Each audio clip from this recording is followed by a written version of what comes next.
Hello students, digi lessons from the house of Navankur में आपका स्वागत है। बच्चों, आज हम कक्षा 6 के विषय सामाजिक विज्ञान की पुस्तक हमारे अतीत के अध्याय 5 राज्य, राजा और एक प्राचीन गणराज्य के बारे में पढ़ेंगे। बच्चों, राज्य का मतलब होता है प्रदेश और राजा का मतलब होता है शासक, जो शासन करता है। जैसे राम अयोध्या के राजा थे। और गणराज्य का मतलब होता है जनता द्वारा चुना हुआ शासक। बच्चों, कुछ लोग शासक कैसे बने? लगभग 50 वर्षों से हम आपको शासकों का चुनाव मतदान के जरिए करते आ रहे हैं। लेकिन बहुत पहले लोग शासक कैसे बनते थे? हमने अध्याय 4 में यह पढ़ा है। कुछ राजा संभवतः यानी लोगों द्वारा चुने जाते थे, परंतु करीब 3000 साल पहले राजा बनने की इस प्रक्रिया में कुछ परिवर्तन दिखाई दिए। कुछ लोग बड़े बड़े यज्ञों को आयोजित कर राजा के रूप में प्रतिष्ठित हो गए। बच्चों, अश्वमेध यज्ञ एक ऐसा आयोजन था जिसमें एक घोड़े को राजा के लोगों की देखरेख में स्वतंत्र विचरण के लिए छोड़ दिया जाता था। इस घोड़े को किसी दूसरे राजा ने रोका तो उसे वहाँ अश्वमेध यज्ञ करने वाले राजा से युद्ध करना होता था। अगर उन्होंने घोड़े को जाने दिया तो इसका मतलब यह होता था कि अश्वमेध यज्ञ करने वाले राजा उनसे ज़्यादा शक्तिशाली था। इसके बाद उन राजाओं को यज्ञ में आमंत्रित किया जाता था। यह यज्ञ विशिष्ट पुरोहितों द्वारा संपन्न किया जाता था। इसके लिए उन्हें उपहारों से सम्मानित किया जाता था। अश्वमेध यज्ञ करने वाला राजा बहुत शक्तिशाली माना जाता था। यज्ञ में आमंत्रित सभी राजा उसके लिए उपहार, जिसे हम गिफ्ट कहते हैं, लाते थे। बच्चों, इन सभी आयोजनों में राजा का मुख्य स्थान होता था। उसे राज सिंहासन या बाघ की खाल के एक विशेष आसन पर बिठाया जाता था। युद्ध क्षेत्र में राजा का सारथी ही उसका सहचर होता था। यज्ञ के अवसर पर वह राजा की विजयों तथा अन्य गुणों का गान करता था। राजा के सगे संबंधी, खासकर उनकी रानियों तथा पुत्रों को भी कई छोटे छोटे अनुष्ठान करने पड़ते थे। अन्य सारे आमंत्रित राजाओं का काम सिर्फ बैठकर यज्ञ की पूरी प्रक्रिया को देखना था। राजा के ऊपर पुरोहित पवित्र जल के छिड़काव के साथ साथ अन्य कई अनुष्ठान करता था। भिक्षु अथवा वैश्य जैसे सामान्य लोग उपहार लाते थे। जिन्हें पुरोहित शूद्र मानते थे, उन्हें कई अनुष्ठानों में शामिल नहीं किया जाता था। वर्ण।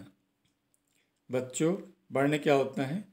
इस समय उत्तर भारत में खासकर गंगा यमुना क्षेत्र में कई ग्रंथ लिखे गए हैं। ऋग्वेद के बाद रचे होने के कारण ये उत्तर वैदिक ग्रंथ भी कहे जाते हैं। इनके अंतर्गत सामवेद, यजुर्वेद, अथर्ववेद तथा अन्य ग्रंथ शामिल हैं। पुरोहितों द्वारा रचित इन ग्रंथों में विभिन्न प्रकार के अनुष्ठान और उनके संपादन की विधियां बताई गई हैं। इनमें सामाजिक नियमों के बारे में भी बताया गया है।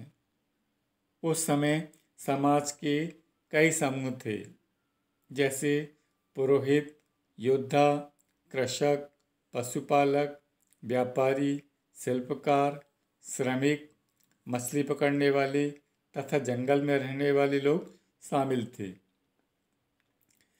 जहाँ कुछ पुरोहित तथा योद्धा वैभवशाली थे, वहीं कुछ किसान और व्यापारी धनवान थे। दूसरी ओर पशुपालक, शिल्पकार, श्रमिक, मछली पकड़ने वाले, शिकारी तथा भोजन संग्राहक निर्धन थे। पुरोहितों ने लोगों को 4 वर्गों में बांट दिया था, जिन्हें हम वर्ण कहते हैं। उनके अनुसार प्रत्येक वर्ण के अलग अलग कार्य निर्धारित किए गए थे। पहला वर्ण ब्राह्मणों का था। उनका काम वेदों का अध्ययन, अध्यापन और यज्ञ करना था, जिनके लिए उन्हें उपहार मिलता था। दूसरा स्थान शासकों का था, जिन्हें क्षत्रिय कहते थे। उनका काम युद्ध करना और लोगों की रक्षा करना था। तीसरा स्थान वैश्य या वैश्य का था। इनमें किसान, पशुपालक और व्यापारी आते थे। क्षत्रिय और वैश्य दोनों को ही यज्ञ करने का अधिकार प्राप्त था। वर्णों में अंतिम स्थान शूद्रों का था। इनका काम अन्य तीनों वर्णों की सेवा करना था। इन्हें कोई अनुष्ठान करने का अधिकार नहीं था।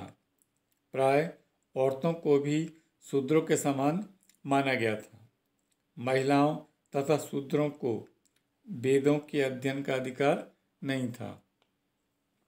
बच्चों, पुरोहितों के अनुसार सभी वर्णों का निर्धारण जन्म के आधार पर होता था। उदाहरण के तौर पर ब्राह्मण माता पिता की संतान ब्राह्मण ही होती थी। बाद में कुछ लोगों को अछूत माना गया। अछूत वर्गों में कुछ शिल्पकार, शिकारी तथा भोजन संग्राहक शामिल थे। साथ ही इनमें वे लोग भी आते थे जो शवों को दफनाने या जलाने का काम करते थे। इन लोगों से संपर्क करना अपवित्र माना जाता था। कई लोगों ने ब्राह्मणों द्वारा बनाई गई इस वर्ण व्यवस्था को स्वीकार नहीं किया। कुछ राजा स्वयं को पुरोहितों से श्रेष्ठ मानते थे। कुछ लोग जन्म के आधार पर वर्ण निर्धारण सही मानते थे। इसके अतिरिक्त कुछ लोग व्यवसाय के आधार पर लोगों के बीच भेदभाव को उचित नहीं समझते थे, जबकि कुछ लोग चाहते थे कि अनुष्ठान संपन्न करने का अधिकार सबको मिले। कई लोगों ने छुआछूत की आलोचना यानी निंदा की है। इस उपमहाद्वीप के पूर्वोत्तर क्षेत्र में कई इलाकों में सामाजिक आर्थिक असमानता बहुत कम थी। यहाँ पुरोहितों का प्रभाव भी बहुत सीमित था। बच्चों, अब जनपद के बारे में पढ़ेंगे।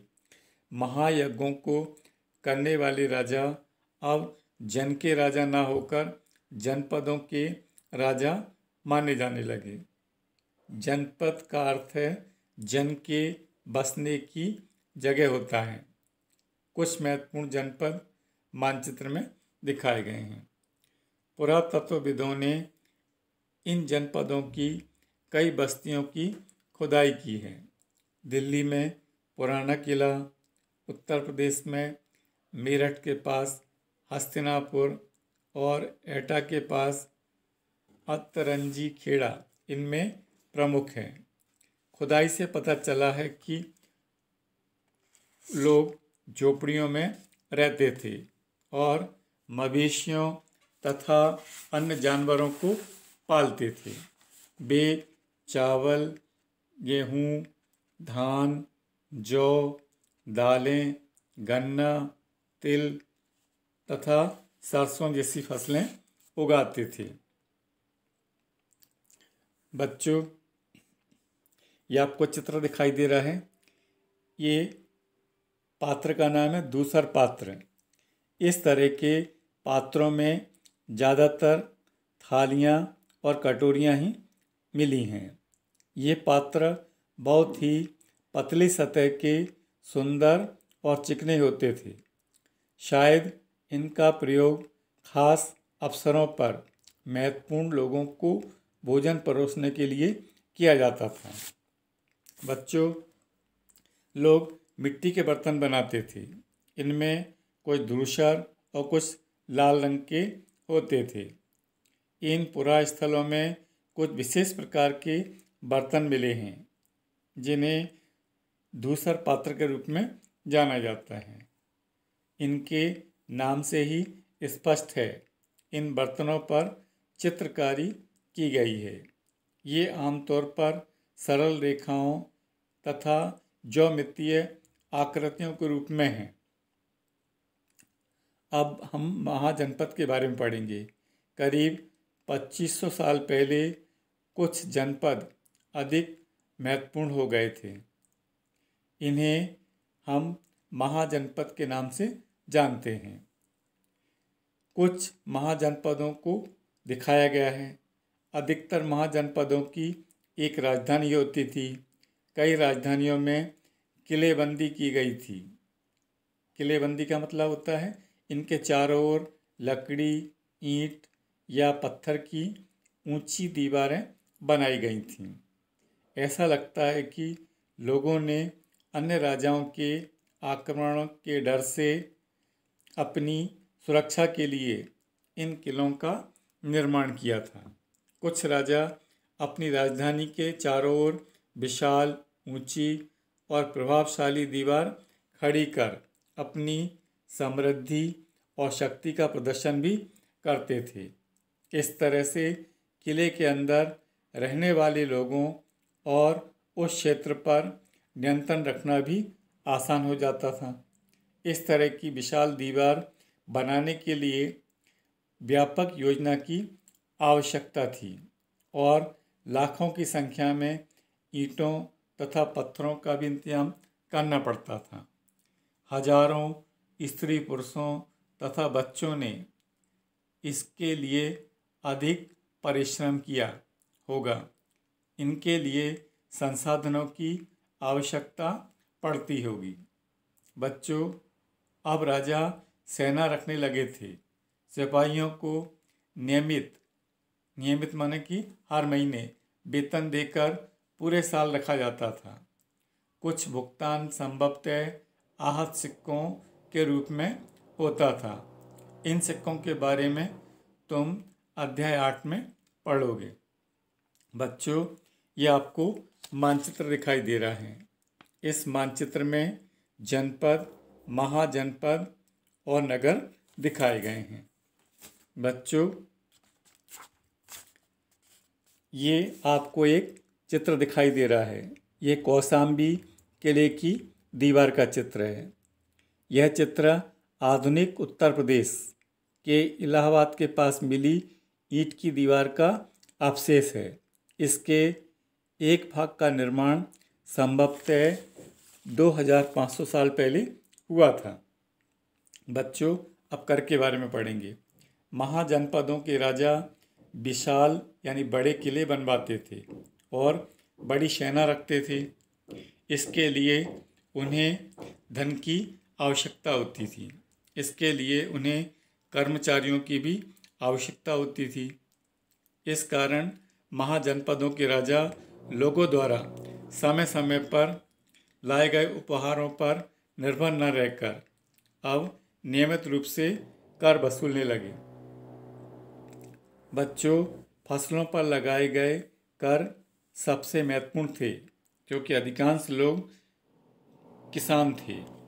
प्रायः उपज का 1/6 हिस्सा कर के रूप में निर्धारित किया जाता था, जिसे भाग कहा जाता था। नंबर 2, कारीगरों के ऊपर भी कर लगाए जाते थे जो श्रम के रूप में चुकाए जाते थे। जैसे कि एक बुनकर, लोहार या सुनार को राजा के लिए महीने में एक दिन काम करना पड़ता था। नंबर 3, पशुपालकों को जानवरों या उनके उत्पाद के रूप में कर देना पड़ता था। नंबर 4, व्यापारियों को सामान खरीदने बेचने पर भी कर देना पड़ता था। नंबर 5, आखेटकों तथा संग्राहकों को जंगल से प्राप्त वस्तुएं देनी होती थी।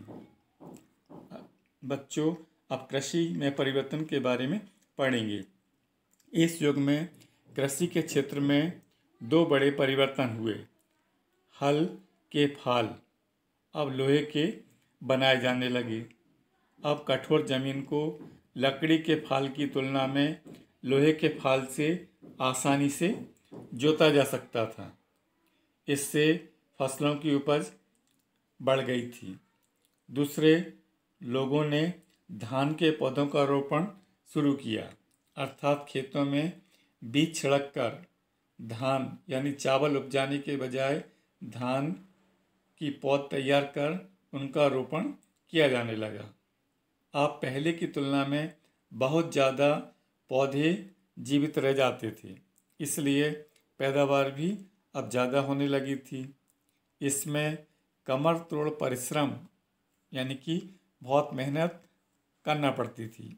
ये काम ज़्यादातर दास, दासी तथा भूमिहीन खेतिहर मजदूर, जिन्हें कमकार कहते हैं, करते थे। धन्यवाद।